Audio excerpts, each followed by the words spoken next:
نحمده ونصلي على رسوله الكريم اما بعد بسم الله الرحمن الرحيم اللهم صل على محمد وعلى آل محمد وبارك وسلم رب اشرح لي صدري ويسر لي امري واحلل عقدة من لساني يفقهوا قولي واجعل لي وزيرا من اهلي آمين یا رب العالمین۔ عزیز طلباء و طالبات، محترم حضرات و خواتین و معزز اساتذہ کرام، السلام علیکم ورحمۃ اللہ وبرکاتہ۔ کتاب کے صفحات ہیں 147، 148 اور 150۔ تو لرننگ آؤٹ کم کیا ہوگی آج اس کو سمجھتے ہیں۔ مقاصد مطالعہ کے حوالے سے پہلی بات، اللہ سبحانہ و تعالیٰ کے عذاب سے بے خوف ہونے والوں کو کیسے ڈرایا گیا ہے۔ نمبر 2، اللہ سبحانہ و تعالیٰ کی طرف سے رزق روکنے سے کیا مراد ہے۔ نمبر 3، رزق کے حصول میں ہمیں کن باتوں کا لحاظ رکھنا چاہیے۔ نمبر 4، منہ کے بل اوندھا چلنے کی مثال سے کیا سمجھایا گیا۔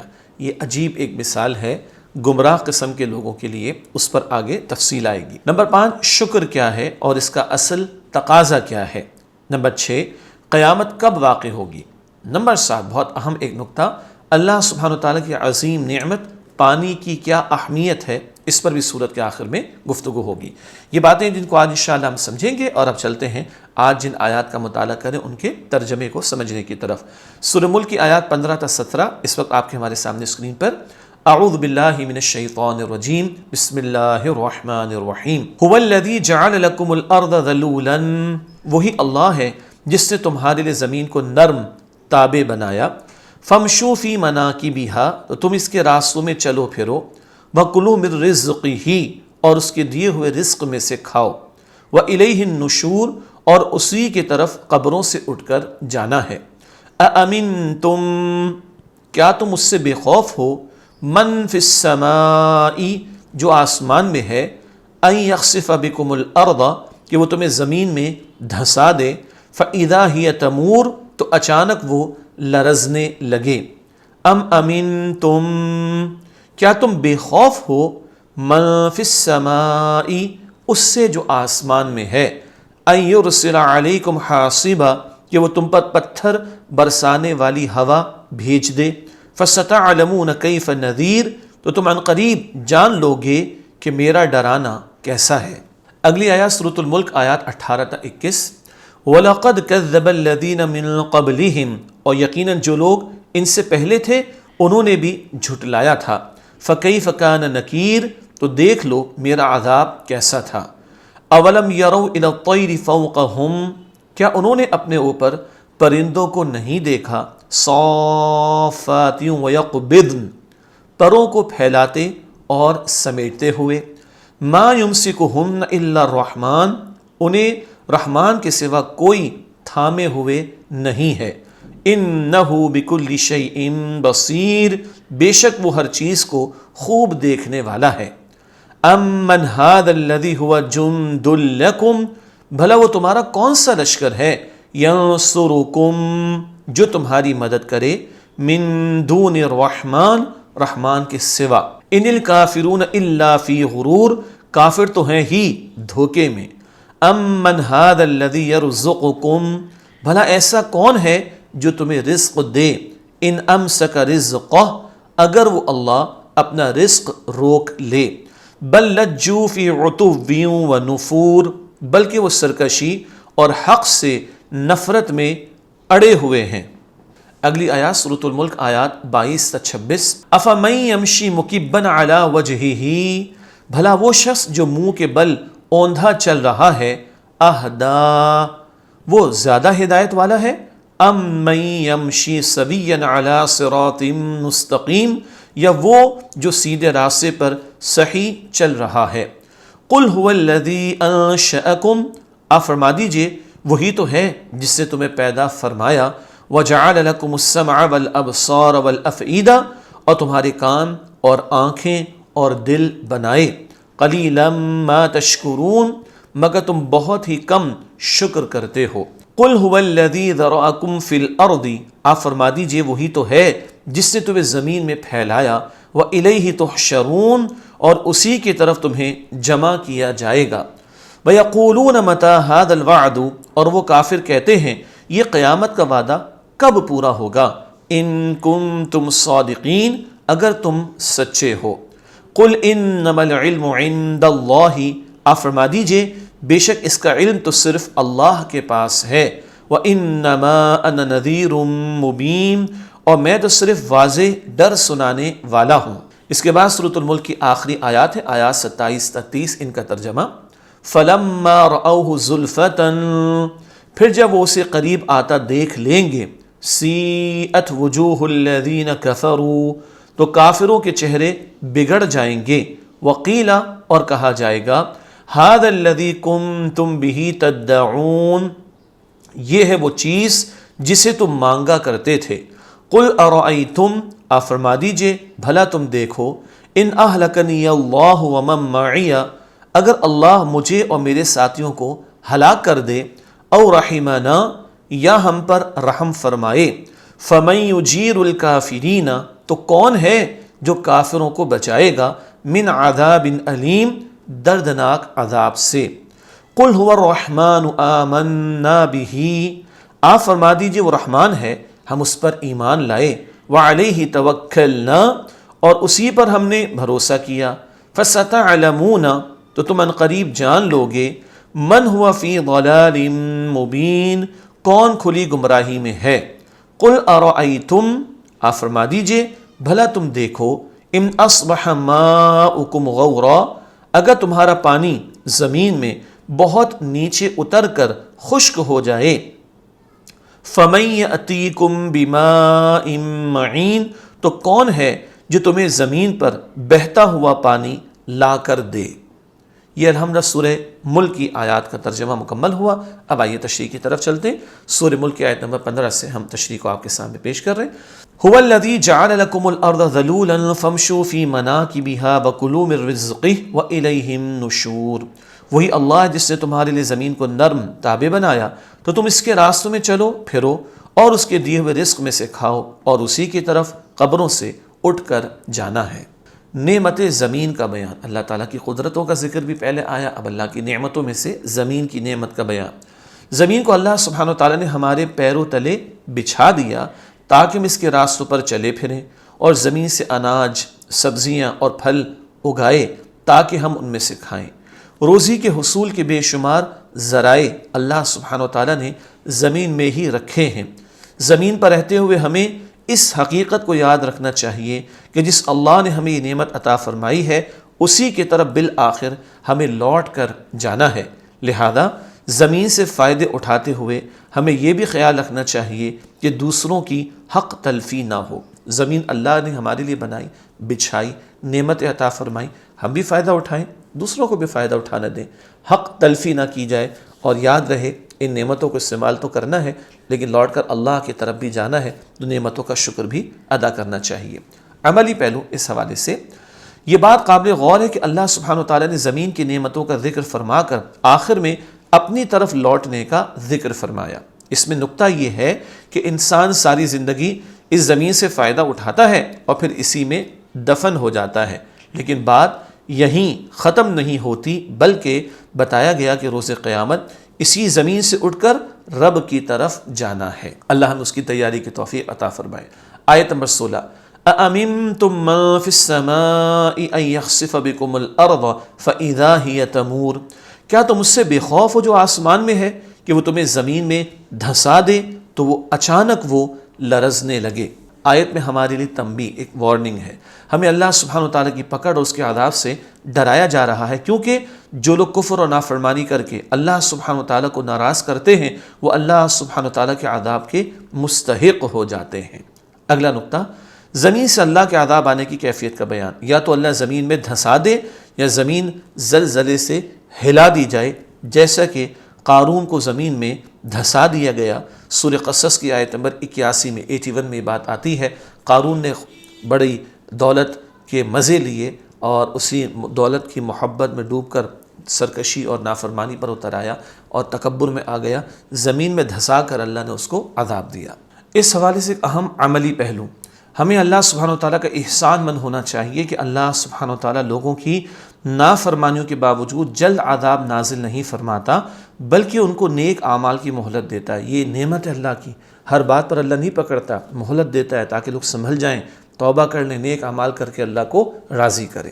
آیت نمبر 17، ام امنتم من فی السماء ان یرسل علیکم حاصبا فستعلمون کیف نذیر، کیا تم بے خوف اس سے جو آسمان میں ہے کہ وہ تم پر پتھر برسانے والی ہوا بھیج دے تو تم عنقریب جان لوگے کہ میرا ڈرانا کیسا ہے۔ یہ آیت نمبر 17 کا ترجمہ ہے۔ تشریح کے حوالے سے چلتے ہیں پہلے نقطے کی طرف۔ آیت میں مذکور اللہ سبحانہ وتعالیٰ کے عذاب کا بیان، آیت میں پتھر برسانے والی ہوا کا بیان ہے، لہذا ہمیں اس حقیقت سے بے خوف نہیں رہنا چاہیے کہ اللہ سبحانہ وتعالیٰ کو ناراض کرنے والوں پر اللہ سبحانہ وتعالیٰ کا عذاب آتا ہے۔ پچھلی قوموں کے واقعات ہمارے علم میں ہیں، تیز آندھی چلے تو اللہ تعالیٰ نے قوموں کو مٹا ڈالا۔ یہ ذکر کر کے اللہ ہر دور کے نافرمانوں کو خبردار کر رہا ہے، سرکشی گناہ کی روش کو چھوڑ دو ورنہ تم اللہ کی پکڑ میں مبتلا ہو سکتے ہو۔ علمی بات، زمین میں دھنسانے اور پتھر والی ہوا برسانے کے عذاب کا ذکر سورہ بنی اسرائیل آیت نمبر 68 میں آتا ہے کہ تو کیا تم بے خوف ہو گئے ہو کہ وہ تمہیں خشکی کے کنارے دھنسا دیں یا تم پر کوئی پتھراؤ کرنے والی آندھی بھیج دے پھر تم اپنے لیے کوئی کارساز نہ پاؤ۔ پتھراؤ کرنے والی جس میں پتھر برسائے جائیں، جیسے کہ لوط علیہ السلام کی قوم پر پتھر برسائے گئے تھے جو قوم سرکشی و نافرمانی پر آ گئی تھی۔ اللہ سبحانہ وتعالیٰ کے ڈر سنانے سے فائدہ نہ اٹھانے والوں کا انجام، جب وہ اللہ سبحانہ وتعالیٰ کے عذاب کو نہیں ٹال سکیں گے تو جان لیں گے کہ اللہ سبحانہ وتعالیٰ کا ڈرانا کیسا تھا۔ مراد یہ ہے اللہ کی جب پکڑ آئے گی تو اس کو روک تو نہیں سکتے، انہیں خوب پتہ چل جائے گا نافرمانوں کو کہ کیسی ہے اللہ کی پکڑ اور کیسا ہے اللہ کا عذاب۔ عملی پہلو، ہمیں بات ذہن نشین رکھنی چاہیے کہ اس زمین پر ہماری بقا اور سلامتی ہر وقت اللہ سبحانہ وتعالیٰ کے فضل پر منحصر ہے۔ ہماری زندگی کا ایک ایک لمحہ جو یہاں گزر رہا ہے وہ اللہ سبحانہ وتعالیٰ کی حفاظت اور نگہبانی کا مرہون منت ہے، ورنہ سابقہ قوموں پر عذاب کی طرح ہوا کا ایک ایسا طوفان آ سکتا ہے جو سب بستیوں کو غارت کر کے رکھ دے۔ لہذا ہمیں اللہ سبحانہ وتعالیٰ کا شکر بھی بجا لانا چاہیے، یعنی اللہ کا فضل ہو تو ہم سلامتی میں ہوں گے، عافیت میں ہوں گے، ورنہ سرکشی کرنے والوں پر اللہ تعالیٰ نے تیز ہوا بھیج کر ان کو ہلاک کر ڈالا۔ ہمیں اللہ تعالیٰ کی طرف سے عطا ہونے والی عافیت، سلامتی، حفاظت پر اللہ کا شکر ادا کرنا چاہیے۔ اگلی آیت ہے سورۃ الملک کی آیت نمبر 18، وَلَقَدْ كَذَّبَ الَّذِينَ مِن قَبْلِهِمْ فَكَيْفَ كَانَ نَكِيرٌ، اور یقیناً جو لوگ ان سے پہلے تھے انہوں نے بھی جھٹلایا تھا تو دیکھ لو میرا عذاب کیسا تھا۔ یہ آیت نمبر 18 کا ترجمہ ہے۔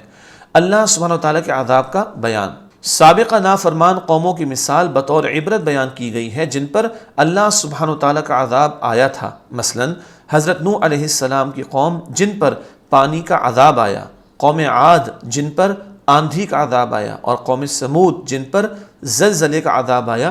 ان اقوام کا ذکر ہم پہلے بھی حصہ اول میں پارٹ 1 میں پڑھ چکے ہیں۔ سابقہ نافرمان و جھٹلانے والوں پر عذاب کا ذکر کرنے کی وجہ، گزشتہ زمانے کے منکرین و مکذبین، منکرین انکار کرنے والے، مکذبین تکذیب کرنے والے، جھٹلانے والے، گزشتہ زمانے کے منکرین و مکذبین کے انجام سے عبرت و بصیرت لینے کی تعلیم و تلقین فرمائی گئی ہے کہ قوموں کے جرائم پر آخرت سے پہلے اس دنیا میں بھی عذاب آ سکتا ہے، اور فی الواقع اور بالفعل آ چکا ہے، پریکٹیکلی وہ آ چکا ہے نافرمان قوموں پر دنیا میں بھی عذاب۔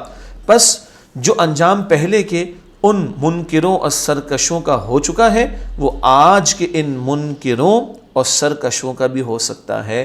نافرمانوں کو عبرت دلائی جا رہی ہے، اور یہ بات پارٹ 1 سے حصہ اول سے ہم پچھلی قوموں کے واقعات کے ذیل میں پڑھتے اور سمجھتے آئے ہیں۔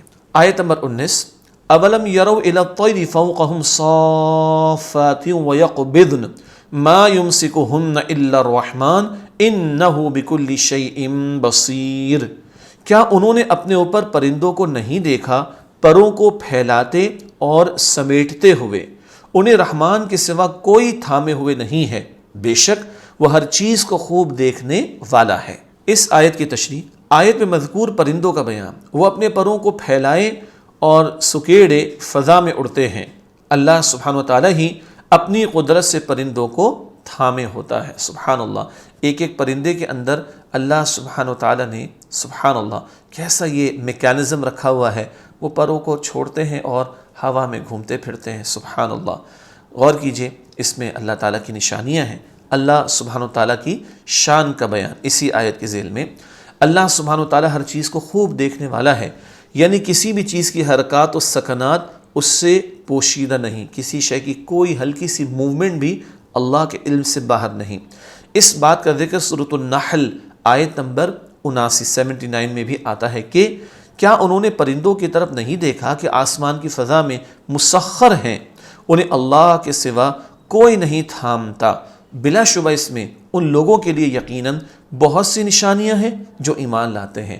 مسخر ہیں، اللہ نے ان کو یہ میکینزم دیا کہ یہ اڑتے پھرتے ہیں اس فضا میں، سبحان اللہ، اور تھامنے والا انہیں کون؟ اللہ سبحانہ و تعالی۔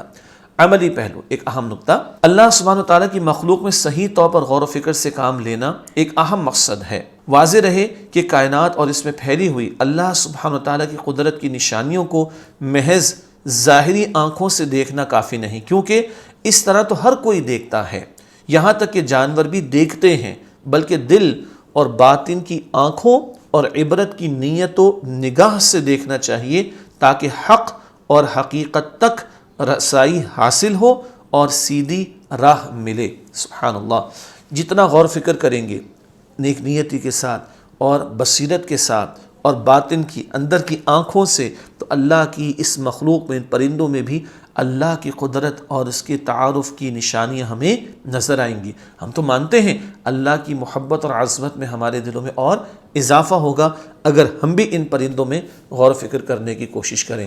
بعض ایسے پرندے بھی ہیں کہ ایک موسم میں ایک علاقے سے دوسرے علاقے میں جاتے ہیں، کسی دوسرے ملک، اور 6 مہینے بعد واپس آتے ہیں، اور آنے اور جانے کا جو روٹ ہے وہ اس طرح بنتا ہے کہ 8 کا آپ ڈیجٹ یوں بنا لیں، اللہ اکبر، اس روٹ پر جاتے ہیں اور اسی روٹ پر وہ واپس آ جاتے ہیں۔ مٹن برڈ اسے کہا جاتا ہے۔ آیت نمبر 20، امن ھذا الذی ھو جند لکم ینصرکم من دون الرحمن ان الکافرون الا فی غرور، بھلا وہ تمہارا کون سا لشکر ہے جو تمہاری مدد کرے رحمان کے سوا، کافر تو ہیں ہی دھوکے میں۔ اس آیت کی تشریح کرتے ہیں۔ کفار کو تنبیہ، اللہ سبحانہ وتعالیٰ کے مقابلے میں کفار کو کوئی لشکر اور مددگار میسر نہیں ہو سکتا۔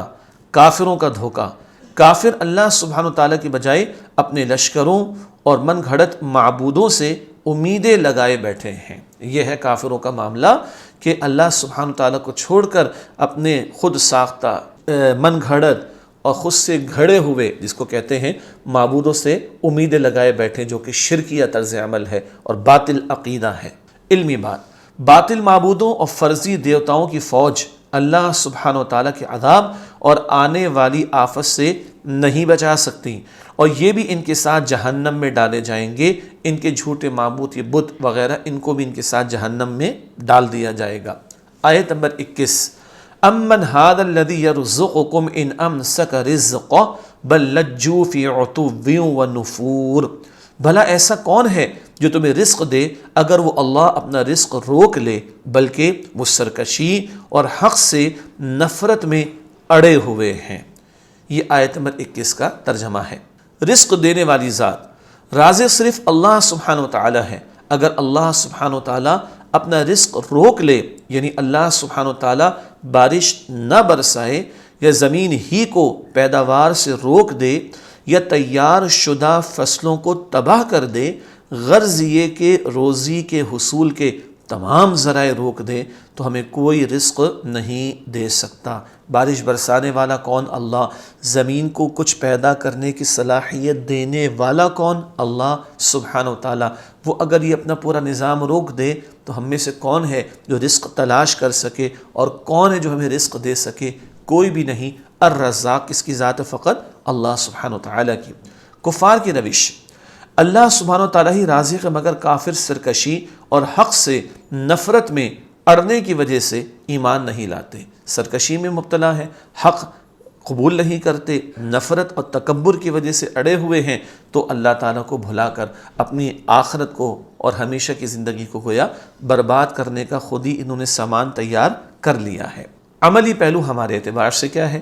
ہمیں اللہ سبحانہ وتعالیٰ کو حقیقتاً اور مستقلاً مددگار سمجھتے ہوئے اسی پر بھروسہ رکھنا چاہیے، اور رزق حاصل کرنے میں حلال و حرام کی تمیز ذہن میں رکھنی چاہیے، کیونکہ اللہ سبحانہ وتعالیٰ ہماری ضرورتوں سے اچھی طرح واقف ہے۔ جیسے کہ سورۃ الطلاق آیت نمبر 3 میں ہے کہ اور اس کو ایسی جگہ سے رزق دے گا جہاں سے وہم و گمان بھی نہ ہو۔ انسان کو کہاں سے آتا ہو یہ تو اللہ بہتر جانتا ہے۔ ہاں اللہ کا تقوی اختیار کریں، گناہوں سے بچیں، حرام سے اپنے آپ کو بچائیں، اللہ پر توکل کریں، اللہ وہاں سے رزق دے گا جہاں بندے کا گمان بھی نہیں ہوگا، اور دینے والی ذات اللہ کی ہے، وہی اصل میں حقیقی معنی میں ہمارا رازق اور ہماری ضرورتوں کو پورا کرنے والا ہے۔ آیت نمبر 22، افمن یمشی مکبا علی وجہہ اہدی امن یمشی سویا علی صراط مستقیم، بھلا وہ شخص جو منہ کے بل اوندھا چل رہا ہے وہ زیادہ ہدایت والا ہے یا وہ جو سیدھے راستے پر صحیح چل رہا ہے؟ یہ آیت نمبر 22 کا ترجمہ۔ سب سے زیادہ ہدایت یافتہ انسان جو شخص سیدھے راستے پر صحیح چل رہا ہے۔ کون سا سیدھا راستہ؟ صراط مستقیم، جو اس پر سیدھا چل رہا ہے یہ سب سے زیادہ ہدایت یافتہ ہے۔ منہ کے بل اوندھا چلنے والے سے مراد محض مادی ضرورتوں اور دنیا کی زندگی ہی کو مقصد بنا کر زندگی گزارنے والا شخص مراد ہے، جو دنیا ہی کو سب کچھ سمجھے، کھائے پیے موج اڑائے، آخرت کو بھلا دے، موت کا جسے یقین نہیں، مرنے کے بعد کی زندگی کا یقین نہیں، وہ ہے جو اوندھے طور پر چل رہا ہے، منہ کے بل اوندھا چل رہا ہے، الٹا جا رہا ہے، صحیح راہ کے برعکس جا رہا ہے۔ کون؟ بس جسم ہی جسم، دنیا ہی دنیا، نہ روح کا کوئی احساس، نہ اللہ کو پکارنا، نہ آخرت کی کوئی فکر، نہ کل کی ہمیشہ کی زندگی کی تیاری۔ یہ ہے جو الٹا چلا جا رہا ہے، اس گمراہ شخص کا ذکر ہو رہا ہے۔ اللہ اس برے طرز عمل سے ہم سب کی حفاظت فرمائے۔ فرمان نبوی صلی اللہ علیہ وآلہ وسلم، رسول اللہ صلی اللہ علیہ وآلہ وسلم سے دریافت کیا گیا کہ یا رسول اللہ صلی اللہ علیہ وآلہ وسلم، لوگ منہ کے بل چلا کر کس طرح جمع کیے جائیں گے؟ منہ کے بل چلا کر، استغفر اللہ۔ آپ صلی اللہ علیہ وآلہ وسلم نے فرمایا کہ جس نے پیروں کے بل چلایا ہے، پیروں پر، وہ منہ کے بل چلانے پر بھی قادر ہے۔ صحیح بخاری شریف، صحیح مسلم شریف اور مسند احمد، ان احادیث کی کتابوں میں یہ ذکر آیا ہے۔ اللہ اکبر، اللہ اکبر۔ جو اللہ پیروں پر چلا رہا ہے وہ منہ کے بل بھی چلانے پر قادر ہے۔ اللہ اس برے انجام سے ہم سب کی حفاظت فرمائے۔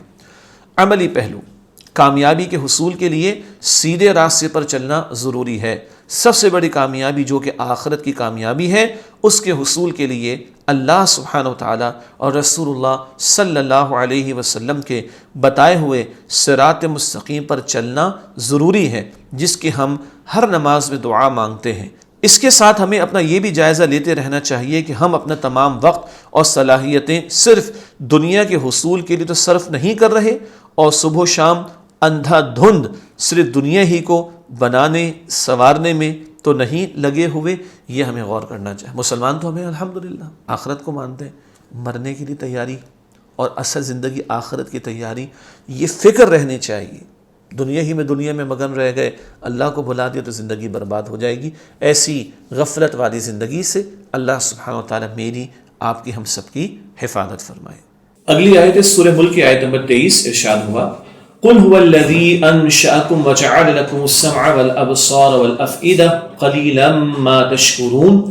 آپ صلی اللہ علیہ وآلہ وسلم فرما دیجئے، وہی تو ہے جس سے تمہیں پیدا فرمایا اور تمہارے کان اور آنکھیں اور دل بنائے، مگر تم بہت ہی کم شکر کرتے ہو۔ یہ سورہ ملک کی آیت نمبر 23 ہے۔ اس کی تشریح کی طرف چلتے ہیں۔ اللہ سبحانہ وتعالیٰ کی صفت تخلیق کا بیان، کریشن، اللہ کی جو صفت ہے کریشن کی، تخلیق فرمانے کی، اس کا ذکر۔ اللہ سبحانہ وتعالیٰ کی صفت تخلیق یعنی انسانوں کو پیدا فرمانے اور انہیں کان، آنکھیں، دل اور مختلف صلاحیتیں اور نعمتیں عطا فرمانے کی صفت کو بیان کیا گیا ہے۔ اللہ سبحانہ وتعالیٰ کی نعمتوں پر انسان کا طرز عمل، انسان بہت ہی کم اللہ سبحانہ وتعالیٰ کا شکر ادا کرتے ہیں۔ نعمت اللہ کی بے شمار ہے۔ سورہ رحمان کی آیت یاد آ گئی، فَبِأَيِّ آلَاءِ رَبِّكُمَا تُكَذِّبَانِ۔ لیکن بہت سے لوگوں کا معاملہ کیا ہے کہ وہ شکر ادا نہیں کرتے۔ اللہ ہمیں ناشکری سے بچائے رکھے۔ شکر سے مراد اللہ سبحانہ وتعالیٰ کی نعمتوں کا اعتراف کرنا اور احسان مندی کا اظہار کرنا۔ پہلے بھی ہم نے سمجھا، ماننا جو کچھ بھی ہے وہ ہمارے پاس اللہ کی عطا ہے، ہمارا کمال نہیں، اللہ کا فضل اور انعام ہے۔ اور احسان مندی کا اظہار کرنا، زبان سے بھی شکر ادا کرنا اور عمل سے بھی اللہ تعالیٰ کی فرمانبرداری اختیار کرنا۔ آگے لکھا ہے علمی بات کے حوالے سے شکر کا اصل تقاضا یہ ہے کہ اللہ سبحانہ وتعالیٰ کی نعمتوں کو اللہ سبحانہ وتعالیٰ کی مرضی کے مطابق استعمال کیا جائے، نہ کہ ان کو اللہ تعالیٰ کے ہی مقابلے میں استعمال کیا جائے۔ کیا مراد اس سے؟ یعنی اللہ سبحانہ وتعالیٰ نے قوت سماعت، بصارت اور دل اور دماغ کی تمام صلاحیتیں حق شناسی کے لیے عطا فرمائی ہیں، نہ کہ ناشکری اور کفران نعمت کے لیے۔ یہ سب صلاحیتیں غور و فکر کرنے کے لیے ہیں۔ اللہ کو پہچانو، اس کائنات میں غور و فکر کرو، اللہ کا شکر ادا کرو، نہ کہ اس کی ناشکری کی جائے، نہ کہ اس کی نعمت کی ناقدری کی جائے، نہ کہ اس کی نافرمانی کی جائے، یہ نہ ہو، بلکہ اس صلاحیتوں کو استعمال کر کے اللہ کو پہچانو، اللہ کو مانو، اس کی عظمت کا اعتراف کرو اور اس کا شکر بجا لانے کی کوشش کرو۔ آیت نمبر 24، قُلْ هُوَ الَّذِي ذَرَأَكُمْ فِي الْأَرْضِ وَإِلَيْهِ تُحْشَرُونَ۔ آپ صلی اللہ علیہ وآلہ وسلم فرما دیجئے وہی تو ہے جس نے تمہیں زمین میں پھیلایا اور اسی کی طرف تمہیں جمع کیا جائے گا۔ یہ آیت نمبر 24 کا ترجمہ۔ انسان کے لیے حقائق کی یاد دہانی۔ اس آیت میں انسان کو حقائق کی یاد دہانی کروائی گئی ہے کہ اللہ سبحانہ وتعالیٰ ہی نے انسانوں کو زمین پر پھیلایا اور سب انسانوں کو اللہ سبحانہ وتعالیٰ ہی کی طرف جمع کیا جائے گا۔ پیدا کرنے والا وہ ہے، زمین پر ہمیں بسانے والا وہ ہے، موت دینے والا بھی وہ، دوبارہ پیدا کرنے والا بھی وہ، اور حشر کے میدان میں پیش کر کے کھڑا کر دینے والا بھی وہی اللہ ہے۔ انسانوں کو اللہ سبحانہ وتعالیٰ کی طرف جمع کرنے سے مراد قیامت کے دن تمام انسانوں کا میدان حشر میں جمع کیا جانا اور حساب و کتاب ہونا مراد ہے۔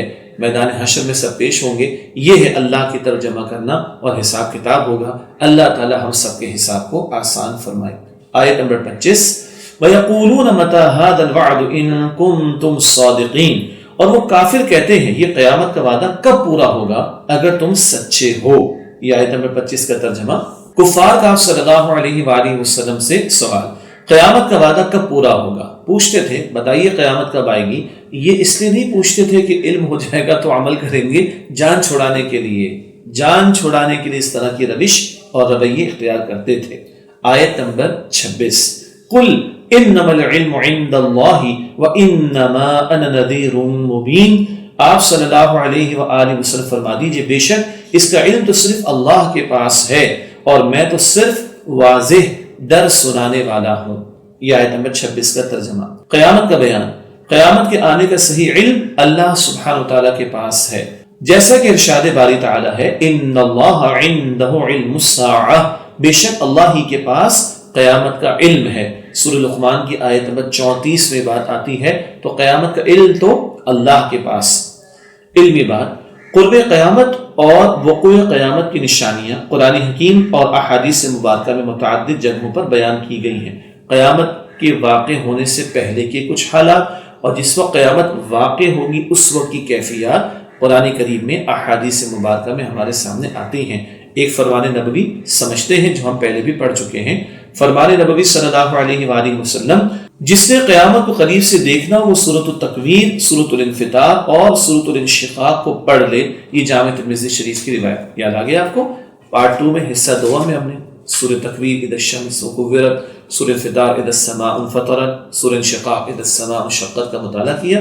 وہاں اس حدیث کا ذکر آیا تھا کہ ان تینوں صورتوں میں قیامت کے برپا ہونے کے وقت کی کیفیات اور مناظر کو ذکر کیا گیا ہے۔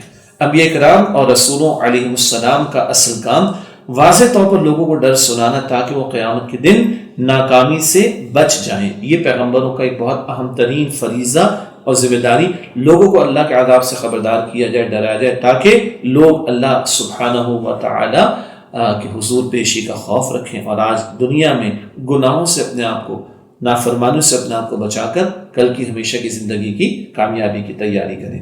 سورہ ملک کی آیت نمبر 27 ہے، فَلَمَّا رَأَوْهُ زُلْفَةً سِیئَتْ وُجُوهُ الَّذِینَ کَفَرُوا وَقِیلَ هَٰذَا الَّذِی کُنتُم بِهِ تَدَّعُونَ، پھر جب اسے قریب آتا دیکھ لیں گے تو کافروں کے چہرے بگڑ جائیں گے اور کہا جائے گا یہ ہے وہ چیز جسے تم مانگا کرتے تھے۔ یہ سورہ ملک کی آیت نمبر 27۔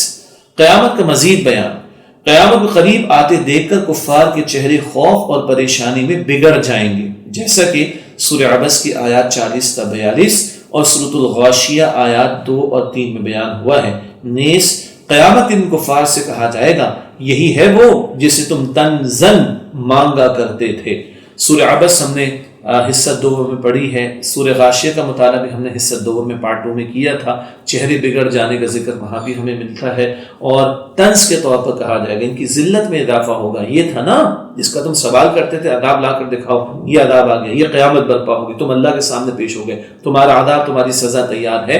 ان کے لیے ذلت میں اضافے کا باعث ہوگی یہ بات جب ان کافروں کو، حق کا انکار کرنے والوں کو اس انداز سے بتایا جائے گا۔ عملی پہلو، ہمیں ہر وقت قیامت کی تیاری کی فکر کرنی چاہیے تاکہ روز قیامت اللہ سبحانہ وتعالی ہمیں اپنے فضل سے ان بندوں میں شامل کرے جن کے چہرے اس دن تر و تازہ ہوں گے، جیسا کہ سورہ عبس آیات 38 39 اور سورۃ الغاشیہ آیات 8 اور 9 میں بیان ہوا ہے۔ تر و تازہ چہرے، روشن چہرے اللہ مجھے آپ کو ہم سب کو عطا فرمائے۔ اگلی آیت سورہ ملک کی آیت نمبر 28، قل ارأيتم ان اهلكني الله ومن معي او رحمنا فمن يجير الكافرين من عذاب اليم۔ آپ صلی اللہ علیہ وآلہ وسلم فرما دیجئے بھلا تم دیکھو اگر اللہ مجھے اور میرے ساتھیوں کو ہلاک کر دے یا ہم پر رحم فرمائے تو کون ہے جو کافروں کو بچائے گا دردناک عذاب سے۔ یہ سورہ ملک کی آیت نمبر 28 کا ترجمہ ہے۔ کفار کو تنبیہ، قیامت ان کفار کو دردناک عذاب سے کوئی بچانے والا نہیں ہوگا۔ نیز آیت میں کفار کو یہ سمجھایا گیا ہے کہ کفار آپ صلی اللہ علیہ وآلہ وسلم اور صحابہ کرام رضی اللہ عنہم کی فکر کرنے کے بجائے اپنی فکر کریں۔ مراد ہے کہ کافروں تم مسلمانوں کے بارے میں بحثیں کرتے ہو، تم اپنی فکر کرو، جب عذاب آئے گا تو کوئی بچا نہیں سکے گا۔ قیامت کا دن ہوگا، کفر شرک پر اڑے ہوئے لوگ، حق کا انکار کرنے والے لوگ اللہ کی پکڑ سے بچ نہیں سکیں گے۔ تو یہ مسلمانوں کی فکر میں لگے ہوئے ہیں، ان کے اوپر لعن طعن کرتے ہیں، انہیں اپنی فکر کرنی چاہیے، کل یہ اللہ کی پکڑ کا شکار ہوں گے۔ یہ تنبیہ کفار کے لیے۔ ایک اہم علمی بات، کفار مکہ آپ صلی اللہ علیہ وآلہ وسلم اور صحابہ کرام رضی اللہ عنہم کی معاذ اللہ ہلاکت اور خاتمے کے لیے بد دعائیں کرتے رہتے تھے۔ اس کے لیے انہوں نے مختلف حربیں استعمال کرنے شروع کی، حتیٰ کہ قتل کے منصوبے بھی سوچے جانے لگے۔ اس پر یہ فرمایا گیا کہ ان سے کہہ دیجئے کہ خواہ ہم ہلاک ہوں یا اللہ سبحانہ وتعالیٰ کے فضل و رحمت سے زندہ رہیں، ہمارا انجام دنیا میں جو کچھ ہو، بہرحال آخرت میں کامیابی ہمارے لیے، کیونکہ ہم اس کے راستے میں جد و جہد کر رہے ہیں۔ تمہیں ہمارے انجام سے کیا حاصل ہوگا؟ تم اپنی فکر کرو کہ اللہ سبحانہ وتعالیٰ کے دردناک عذاب سے کیسے بچو گے۔ یہ ہے جو ایمان والوں کے تعلق سے کفار کو سمجھایا جا رہا ہے کہ ایمان والے تو اللہ کی رضا کے لیے، اس کے دین کی خاطر محنت کر رہے ہیں، جد و جہد کر رہے ہیں، وہ تو اللہ کے کامیاب ہوں گے۔ تم اپنی فکر کرو، جو تم ایمان والوں کی مخالفت کرتے ہو، حق کا انکار کرتے ہو، تم کیسے اللہ تعالیٰ کے عذاب سے بچ سکو گے۔ اب ایک عملی پہلو بھی ہم سب کے لیے، ہمیں اللہ سبحانہ وتعالیٰ کے ہاں دوسروں کے انجام پر تبصرہ کرنے کے بجائے اپنی فکر کرنی چاہیے اور جواب دہی کے لیے تیاری کرنی چاہیے، کیونکہ ہر ایک نے اپنے اعمال کا حساب خود دینا ہے۔ سورہ مریم کی آیت نمبر 95 ہے، وَكُلُّهُمْ آتِهِ يَوْمَ الْقِيَامَةِ فَرْدًا، ہر ایک اکیلے اکیلے اللہ تعالیٰ کے سامنے پیش ہوگا۔ تو دوسروں کی فکر یہ تو کرے حق ان تک پہنچے اور وہ حق کی طرف آ جائیں، لیکن یہ کہ دوسروں کے انجام کے بارے میں فکر کرنے کے بجائے اپنے بارے میں زیادہ سوچنا چاہیے کہ ہمارا انجام کیسا ہوگا قیامت کے دن۔ آیت نمبر 29، قل هو الرحمن آمنا به وعليه توکلنا فستعلمون من هو في ضلال مبین۔ آپ صلی اللہ علیہ وآلہ وسلم فرما دیجئے وہ رحمان ہے، ہم اس پر ایمان لائے اور اسی پر ہم نے بھروسہ کیا، تو تم عنقریب جان لو گے کون کھلی گمراہی میں ہے۔ یہ سورہ ملک کی آیت نمبر 29 کا ترجمہ تشریح کے حوالے سے پہلی بار نبی کریم صلی اللہ علیہ وآلہ وسلم کی زبانی کفار کو دعوت رحمان پر ایمان لانے اور اس پر بھروسہ کرنے کی دعوت دی جا رہی ہے۔ یہ ہے جو اہم نقطہ یہاں پر بیان ہو رہا ہے کہ حضور علیہ السلام کی اصل دعوت کیا ہے؟ ایک اللہ وحدہ لا شریک رحمان کو مانو اور اسی پر توکل کرو۔ عملی پہلو، ایک مومن کا بھروسہ اور اعتماد اپنے اسباب اور صلاحیتوں پر نہیں بلکہ اسباب بنانے والے اللہ سبحانہ وتعالی پر ہونا چاہیے، کیونکہ اللہ سبحانہ وتعالی حقیقتاً اور مستقلاً مددگار ہے۔ اللہ اکبر۔ یہ ہمارے لیے عمل کا پہلو، اسباب نہیں یہ فلاں چیز یہ مجھے فائدہ دے دے گی، فلاں وہ مجھے کام آ جائے گا، نہیں، اصل تو اللہ کی ذات ہے، اسباب میں تاثیر وہی ڈالتا ہے۔ اشیاء ہم استعمال تو کرتے ہیں، ان میں فنکشننگ کون پیدا کرتا ہے، تاثیر کون ڈالتا ہے؟ اللہ سبحانہ وتعالی۔ تو ہمارا توکل اللہ پر ہونا چاہیے۔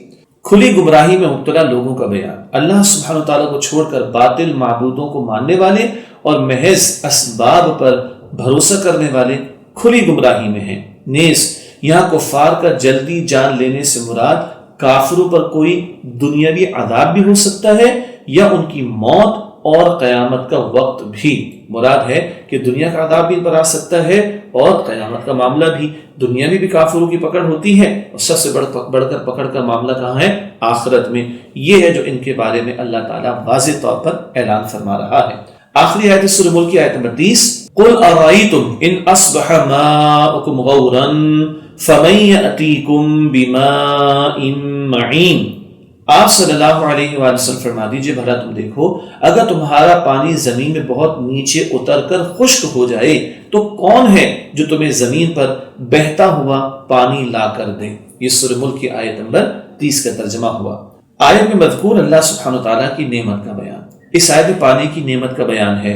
نیز پینے کا میٹھا پانی زمین میں نیچے اتار کر انسانوں کو اس سے محروم کر دینے کے عذاب سے ڈرایا گیا ہے۔ اگر اللہ سبحانہ وتعالیٰ ہمیں پانی سے محروم کر دے تو کوئی ہمیں زمین پر بہتا پانی لا کر نہیں دے سکتا، اس لیے ہمیں اللہ سبحانہ وتعالیٰ کی ناراضگی سے بچتے ہوئے زندگی گزارنی چاہیے۔ یہ پانی بھی اللہ ہی عطا فرما رہا ہے بارش کی صورت میں، پھر سمندروں میں، دریاؤں میں، سمندروں میں، پھر چشموں میں، کنووں میں۔ سبحان اللہ، اللہ اگر روک دے تو کون ہے جو ہمیں پانی دے سکے گا؟ عملی پہلو، ہمیں اچھی طرح جان لینا چاہیے کہ زندگی اور ہلاکت کے سب اسباب اللہ سبحانہ وتعالیٰ ہی کے قبضے میں ہے۔ میٹھا پانی اللہ سبحانہ وتعالیٰ کی بہت بڑی نعمت ہے۔